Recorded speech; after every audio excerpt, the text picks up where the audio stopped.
एक 3 साल का जो बच्चा होता है उसकी वोकैब लगभग 1200 1200 शब्दों की होती है। और इस उम्र में जो भी उसकी ज़रूरतें हैं, अपनी ज़रूरत को अपनी भाषा में, अपने मदर टंग में आसानी से समझ लेता है, समझा लेता है, अपनी ज़रूरत को वह पूरा कर लेता है, कम्युनिकेट कर लेता है। बहुत बार हम सोचते हैं कि हमारे पास 5000 शब्द होने चाहिए, 10,000 शब्द होने चाहिए, फिर सिर्फ उसी दशा में हम अंग्रेज़ी बोलना सीख सकते हैं। ऐसा नहीं है। आप ऐसा करें कि एक ही वर्ड को डिफरेंट सिचुएशंस में यूज़ करना सीखें। एक ही वर्ड को हम कई तरह से यूज़ कर सकते हैं, कई अर्थों में उसको हम यूज़ कर सकते हैं, डिफरेंट सिचुएशंस में उसको हम यूज़ कर सकते हैं। इस वीडियो में हम एक वर्ड ले रहे हैं ऑल। इस ऑल को डिफरेंट सिचुएशंस, लगभग 20 से ज़्यादा सिचुएशंस में इसको हम यूज़ कर सकते हैं। हम देखेंगे कि इनको हम किन किन सिचुएशंस में यूज़ कर सकते हैं। तो आइए वीडियो को शुरू करते हैं। वीडियो अगर पसंद आता है तो उसको लाइक और सब्सक्राइब करते चलें। So let's start it. All that glitters is not gold. और एक दूसरा भी सेंटेंस लेते हैं, all boys and girls are absent. यहाँ पर ऑल का, इन दोनों सेंटेंसेस में ऑल का अर्थ होता है सब, या कंप्लीट, या होल। जब आपको ये बताना हो कि जो चीज़ें हैं वो सारी की सारी चीज़ों के बारे में आप अगर बात करना चाहते हैं तो आप कहते हैं all that glitters is not gold, यानी सारी चमकने वाली चीज़ें सोना नहीं होती हैं। All boys and girls are absent, यानी सारे लड़के और लड़कियां अनुपस्थित थे, उपस्थित नहीं थे। तो इन यह जो अर्थ है ऑल का, यह काफ़ी प्रचलित है, काफ़ी पॉपुलर है। इसको हम बार बार यूज़ करते हैं, इस अर्थ में इसको हम यूज़ करते हैं। इसको आप करें, मैंने सारा बंदोबस्त कर दिया है, इसको आप करें और कमेंट बॉक्स में कमेंट करें। एक दूसरा अर्थ लेते हैं, after all the matter settled. After all the matter settled, और what I can do in this matter after all. इन दोनों सेंटेंसेस में आफ्टर ऑल का मतलब है आखिरकार, यानी अंत में। जब आप किसी मैटर को सुलझा रहे हैं, काफ़ी आप प्रयास कर रहे हैं और अंत में जाकर वह सुलझ जाता है, मामला सेटल हो जाता है, फिर आप कहते हैं after all the matter settled. और अगर आपको लगता है कि किसी मामले में आप कुछ नहीं कर सकते हैं, फिर आप पूछते हैं, कहते हैं what I can do is in this matter after all, what I can do this matter after all. एक तीसरा सिचुएशन देखते हैं हम, it is not all that good. और एक दूसरा भी वाक्य ले लेते हैं, she is not all that beautiful. अब यहाँ पर ऑल दैट का अर्थ है इतना या फिर इतनी। यहाँ पर ऑल दैट का यूज़ हम नेगेटिव सेंटेंसेस में करते हैं। It is not all that good, यह इतना अच्छा नहीं है। सपोज़ करिए कि किसी आपके फ्रेंड ने किसी कार की बड़ी तारीफ़ की, ये है वो है, इसकी माइलेज इतनी है, देखने में ऐसी है, देखने में वैसी है। फिर आप खुद देखने गए उस चीज़ को, फिर आपने देखा, जांचा परखा और समझ में आया कि यार बड़ी तारीफ़ कर रहा था, बड़ी बड़ी बातें कर रहा था इसके बारे में, लेकिन ऐसा कुछ लगता तो नहीं है। फिर आप कहते हैं it is not all that good. In the same way, she is not all that beautiful, या वह उतनी खूबसूरत तो नहीं है, बड़ी बड़ी बातें सुनी थी उसके बारे में कि ऐसी है वैसी है, लेकिन ऐसा कुछ भी तो है नहीं। She is just simple, she is not all that beautiful, वह उतनी खूबसूरत तो नहीं है। अब इसको लीजिए, यह उतना बड़ा नहीं है, इसको आप ट्रांसलेट करें, कमेंट बॉक्स में कमेंट करें। नेक्स्ट जो सिचुएशन है वो हम लेते हैं, all I want that you keep quiet.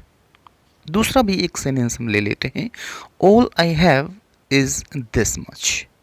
अब यहाँ पर देखिए, यहाँ पे ऑल का अर्थ है बस इतना। अब देखिए ठीक उल्टा हो गया, पहले अर्थ था ऑल का सब, लेकिन यहाँ पर मतलब हो गया बस इतना। All I want that you keep quiet, मैं बस इतना चाहता हूँ कि तुम चुप रहो। बहुत बकबक करते रहते हो, लेकिन वहाँ पर जहाँ पर मैं कहूँगा मैं बस इतना चाहता हूँ, थोड़ा सा चाहता हूँ, इतना चाहता हूँ कि तुम बस चुप रहो। All I have is this much, यानी कोई चीज़ आपके पास थोड़ी सी ही है और आपके मित्र को, आपके फ्रेंड को ज़रूरत पड़ी तो आप बस उतना सा ही लेकर खड़े हो गए। फिर आपने कहा all I have is this much, this is for you, और यह आपके लिए है, मैं बस इतना चाहता हूँ कि तुम वहाँ मत जाओ।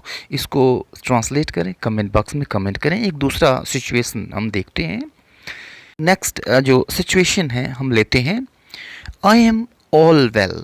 और भी दो sentences, she is all wet, it appears to me that you are all mistaken. अब यहाँ पर देखिए, यहाँ पर ऑल का अर्थ है पूरी तरह से। जनरली आपसे पूछा जाता है हाउ आर यू, आपका आंसर होता है आई एम वेल, यानी मैं ठीक हूँ, मैं अच्छा हूँ, आई एम वेल। लेकिन आप बताना चाहते हैं कि मैं पूरी तरह से ठीक हूँ, आप ज़ोरदार तरीके से बताना चाहते हैं कि कहीं कुछ गड़बड़ नहीं है, आई एम ऑल वेल, मैं पूरा ठीक हूँ, मैं बिल्कुल ठीक हूँ, तो आप कहते हैं आई एम ऑल वेल। अब सपोज करिए she is all wet, she is wet, वह भीगी हुई है, सी इज़ ऑल वेट, वह पूरी तरह से भीगी हुई है, just go and change, she is you are all wet, तुम पूरी तरह से भीगे हुए हो, जस्ट गो एंड चेंज, जाओ कपड़े उपड़े बदल लो। It appears to me that you are mistaken, यानी मुझे लगता है कि तुम गलत हो। लेकिन अगर आप ये कहना चाहते हैं कि मुझे लगता है कि तुम पूरी तरह से गलत हो, तो फिर आप कहते हैं, थोड़ी ज़ोरदार तरीका हो जाता है, थोड़ा सा ज़ोरदार तरीके से हम कहते हैं it appears to me that you are all mistaken, मुझे लगता है कि तुम पूरी तरह से गलत हो। Just give this sentence a try, मैं पूरी तरह से स्वस्थ हूँ। Now come to the next situation, I don't know who all are coming, I don't know who all are coming. To one more sentence. She handed me a list of what all were to buy. I don't know who all are coming. And she handed me a list of what all are to buy. किसी situation में आपको पता नहीं है कि dinner पर कौन कौन आ रहा है, आपको नहीं पता है कि कौन कौन आ रहा है, डिनर पे कौन कौन इनवाइट है, तो फिर आप कहते हैं I don't know who all are coming, मुझे नहीं पता है कि कौन कौन आ रहा है, तो कौन कौन, who all. She handed me list of what all were to buy, she handed me a list of what all were to buy, यानी क्या क्या ख़रीदना है इसकी लिस्ट आपको थमा दी गई, आप याद नहीं रख सकते कि क्या क्या ख़रीदना है, इसलिए आपको लिस्ट थमा दी गई। सी हैंडेड मी, उसने मुझे सौंप दिया अ list of what all were two by, यानी क्या क्या चीज़ें ख़रीदनी हैं उन सब का एक लिस्ट दे दिया गया आपको, इसलिए आपको याद रख सके कि क्या क्या ख़रीदना है। तो क्या क्या ख़रीदना है, what all were two by, यहाँ पर व्हाट ऑल का अर्थ है क्या क्या। फिर आप यहाँ पे एक सेंटेंस ले लीजिए and try this and comment in the comment box, कौन कौन वहाँ जा रहा है।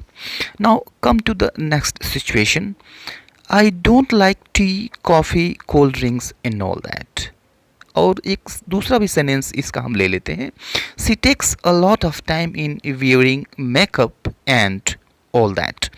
अब यहाँ पर देखिए एंड ऑल दैट का अर्थ क्या है, आई don't like tea, coffee, cold drinks and all that, यानी मैं चाय, कॉफ़ी और जो ठंडे पेय पदार्थ हैं इत्यादि इत्यादि मैं ये पसंद नहीं करता। यहाँ पर ऑल दैट का अर्थ है इत्यादि इत्यादि, आप चीज़ों को दोहराना नहीं चाहते, यानी उस तरह की सारी चीज़ें। तो एंड ऑल दैट में सारी चीज़ें वो आ गई, एंड ऑल दैट आपने लगा दिया, इत्यादि इत्यादि कह दिया, तो फिर हो गया वो I don't like tea, coffee, cold drinks and all that, यानी मैं नहीं पसंद करता चाय, coffee, cold drink etcetera etcetera, all that and all that, इसका अर्थ हो गया। She takes a lot of time in wearing makeup and all that, यानी वह मेकअप वगैरह करने में वह काफ़ी समय लेती है। तो अब यहाँ पर एंड ऑल दैट का अर्थ हो गया वगैरह वगैरह एट्सेट्रा एट्सेट्रा, इत्यादि इत्यादि। आपके लिए यह एक सेंटेंस है, शेर, चीता, भालू इत्यादि ये सब मांसाहारी जीव हैं। कमेंट बॉक्स में कमेंट करें। Now come to the next situation, all is well if end is well.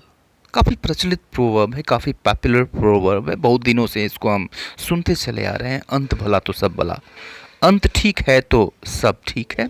यहाँ पर ऑल का अर्थ है everything, everything is well if end is well, सब कुछ ठीक है। All men and women have right to vote, यानी हर महिला हर पुरुष को वोट देने का अधिकार है। अब इन दोनों सेंटेंसेस में हम देख रहे हैं कि ऑल का अर्थ है एवरीथिंग, प्रत्येक, हर एक। अब देखिए ऑल का अर्थ हो गया हर एक, प्रत्येक। तो अब तक हमने ये देखा कि ऑल के कितने अर्थ हैं और कितने सिचुएशंस में इनका हम यूज़ कर सकते हैं। एक शब्द है एक ही शब्द है और आपको डिफरेंट सिचुएशंस में डिफरेंट तरीके से आप बहुत सारे सेंटेंसेस का निर्माण कर सकते हैं, फॉर्मेशन कर सकते हैं। और आज के लिए अभी इतना ही हम रहने देते हैं। मिलते हैं नेक्स्ट वीडियो में, तब तक के लिए goodbye and take care.